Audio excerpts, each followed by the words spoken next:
Subscribe to our channel by clicking the subscribe button. Click the bell button and enjoy the latest uploads from our channel. Hillary Clinton has played no active role in our politics since she lost the 2016 presidential election. She has watched from the sidelines as Donald Trump writes one of the most scandal-plagued chapters of the American presidency. But on Fox News, the character Hillary Clinton still plays a crucial part in the story. I call her a character because the value Fox News finds in Clinton is largely a narrative one. Fox News has devoted itself to painting Trump as a protagonist, which can be hard given the scandals, the incompetence, and the cruelty. But with the perfectly crafted villain, anyone can be made a hero. And that villain is, still, Hillary Clinton. Since Trump's inauguration, Fox News has consistently covered Clinton more than other cable news channels, by a wide margin. If you forced a robot to watch Fox News for the last 6 months, which is what the TV News Archive did, it would have seen Clinton's face more than 2,000 times. That's 6 times more than CNN, and it's not like Clinton has generated news. Rather, Fox News has often used Clinton as a non sequitur.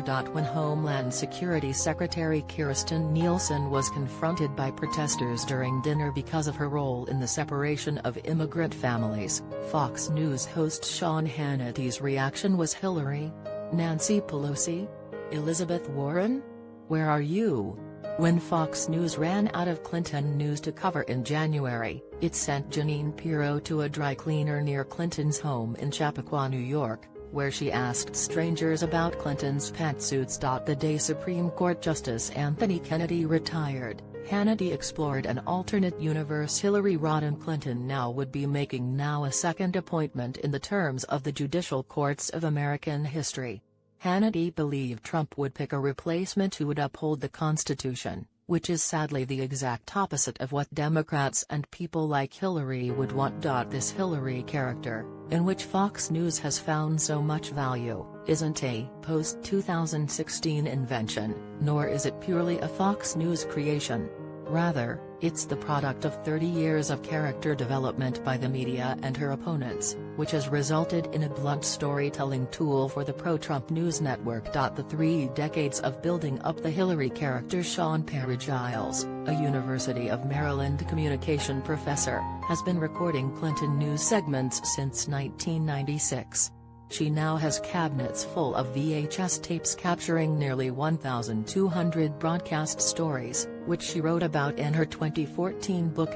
Once someone's image gets cemented in popular culture or in the press, with contributions by opposition, it's hard to break away from that, Parry-Giles told me. For Clinton, that image was cemented very early. Parry-Giles argues that the most formative media moments for Clinton was a 1992 interview during her husband's presidential campaign. Pushing back against the notion that she's staying with Bill for political reasons, Clinton said, "I'm not sitting here some little woman standing by my man like Tammy Wynette." The next day, she reiterated this sentiment. Parry-Giles argues that this feminist characterization is what became entrenched as the true Hillary Clinton, and she would be penalized for any hints of evolving away from this image. So when Clinton pursued her own political path, journalists believed anything that didn't resemble that character was inauthentic, a mask to hide the true Hillary because of her political ambition. And journalists believed it was their responsibility to unmask her, or at least tell their audience that what they were seeing was inauthentic. As Fox News's boss, Roger Ailes took the caricaturing of Clinton to extremes. As New York Times reporter Amy Chozick writes, over 2 decades, Fox News made Mrs. Clinton one of the longest-running villains on TV. Mr. Ailes would rewrite her part over the years. In the 1990s, she was a bra-burning affront to stay-at-home mothers. In her Senate race, she was an entitled wife riding on her husband's coattails. By the 2008 primary, she was Lady Macbeth, desperate to star in her own production. In 2016, Mr. Ailes made Mrs. Clinton, a centrist Democrat whose most audacious campaign promise was that she wouldn't overpromise "we don't need any more of that," seem like a cross between Saul Alinsky and Ramsay Bolton. But it wasn't just Fox. During the 2008 election, Parry-Giles found that several pundits insinuated Clinton had a lack of political authenticity in favor of political expediency. In a conversation with MSNBC's Tucker Carlson, the Los Angeles Times' Rosa